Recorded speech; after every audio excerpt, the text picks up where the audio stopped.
नमस्कार प्रिय साथियों, मैं हूं आपके साथ सत्यम अवस्थी और आप देख रहे हैं सरल उपाय सही समाधान। साथियों, आज के इस वीडियो में हम आपसे चर्चा करेंगे कि नवरात्र में जो कन्या पूजन किया जाता है तो वो कन्या पूजन करने का विधान क्या है, कितनी कन्याओं का पूजन करना चाहिए, किस वर्ष तक की कन्याओं का पूजन करना चाहिए और उसके बाद में किस वर्ण की कन्या होनी चाहिए और किस विधान से इसका पूजन करना चाहिए। आज के इस वीडियो में हम आपके साथ चर्चा करेंगे। तो बस देरी किस बात की, आप बने रहिए हमारे साथ वीडियो के अंत तक। चैनल पर नए हैं तो सब्सक्राइब करना मत भूलिएगा।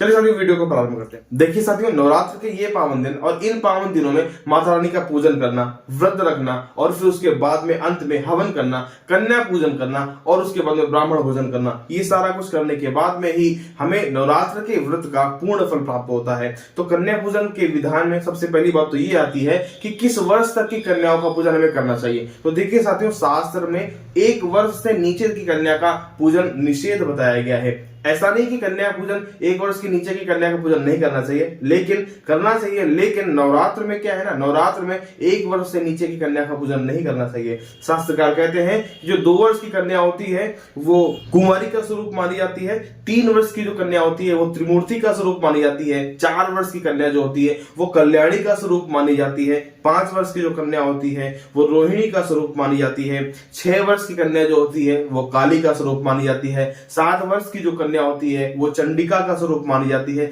8 वर्ष की जो कन्या होती है वो शांभवी का स्वरूप मानी जाती है, 9 वर्ष की कन्या जो होती है वो दुर्गा का स्वरूप मानी जाती है और जो 10 वर्ष की कन्या होती है वो भद्रा का स्वरूप मानी जाती है। तो 10 वर्ष तक की कन्याओं का पूजन ही हमको करना चाहिए। 1 वर्ष से नीचे की कन्या का पूजन हमको नहीं करना चाहिए, यानी कि 1 वर्ष तक की जो कन्या होती है उसका पूजन हमको नहीं करना चाहिए नवरात्र में। उसके अलावा हम कर सकते हैं, कन्या पूजन के लिए मना नहीं है, लेकिन नवरात्र में 1 वर्ष से नीचे की कन्या का पूजन हमको नहीं करना चाहिए। इसके अलावा एक प्रमाण और मिलता है जिसमें बताया गया 8 वर्षात भवेत गौरी, 9 वर्षात रोहिणी, 10 वर्षात भवेत कन्या, अन्य वर्षात रजस्वला। यानी कि 10 वर्ष तक की जो कन्या होती है उन्हीं को ही कन्या का स्वरूप माना जाता है। उसके बाद की कन्याओं को कन्या नहीं माना जाता है। जिंदगी भर उनकी शादी ना हो तो वो कुंवारी या फिर कन्या नहीं रहेंगी। 10 वर्ष तक की कन्याओं का ही हमको पूजन करना चाहिए। इस प्रमाण में भी आपको यही बताया गया और इसके पहले जो हमने आपको बताया उसमें भी यही बताया गया। तो आपको 10 वर्ष तक की कन्याओं का पूजन ही करना चाहिए। तो ये बात रही पहली बात की किस वर्ष तक की कन्याओं का पूजन हमको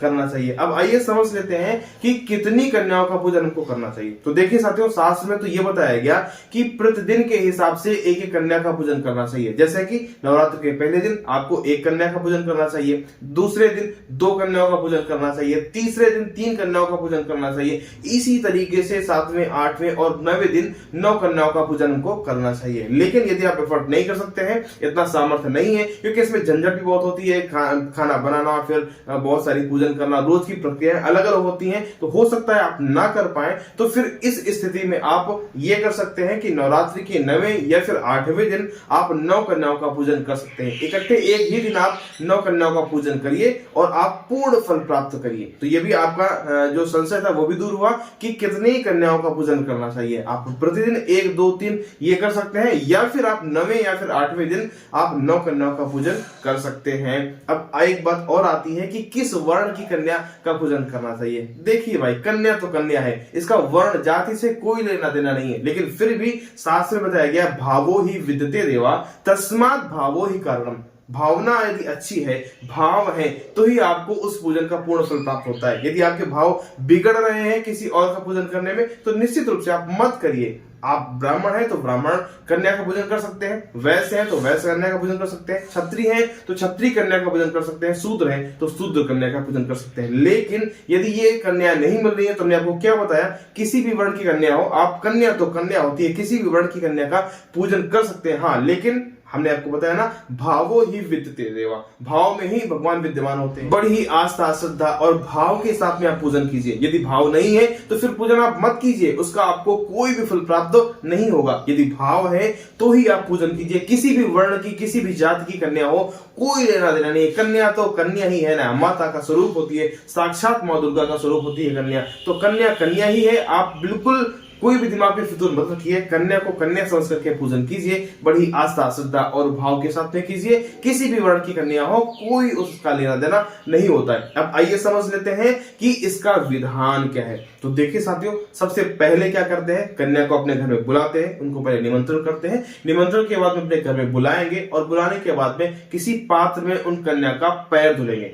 पैर धुलने के बाद में फिर एक साफ स्वच्छ आसन देंगे, उस आसन में कन्या को बिठाएंगे और फिर जो आपने पैर धुले हैं ना, उसका जो जल है उसका प्रोक्षण पूरे घर में आप कीजिए, पूरे घर में उस जल का प्रोक्षण कीजिए। इससे घर में शुद्धता आती है और पवित्रता बनी रहती है। ठीक है, तो आपने उनको एक शुद्ध साफ आसन दे दिया। आसन देने के बाद में आप कुमकुम का तिलक लगाएंगे, कुमकुम का तिलक लगाएंगे सारी कन्याओं को और फिर उसके बाद में बड़ी ही आस्था श्रद्धा के साथ में धूप दीप दिखाएंगे उनको, क्योंकि साक्षात दुर्गा का स्वरूप है ना, तो विधि विधान से पूजन कर रहे हैं, तो बड़ी आस्था श्रद्धा के साथ में धूप दीप दिखाएंगे। धूप दीप दिखाने के बाद में जो भी आपने भोजन बनाया है उनके लिए, वो भोजन आप उनको परोसेंगे। भोजन बड़े ही विधि विधान के साथ में, विधिवत बड़ी ही स्वतंत्रता के साथ में उनको विधि विधान के साथ में भोजन कराएंगे और भोजन करने के बाद में उनको भेंट स्वरूप, गिफ्ट स्वरूप कुछ प्रदान कर सकते हैं। आप चाहे तो 16 श्रृंगार कर सकते हैं या फिर कुछ दक्षिणा दे सकते हैं या फिर जो भी आप उनको देना चाहते हैं, सूट इत्यादि जो कुछ भी देना चाहते हैं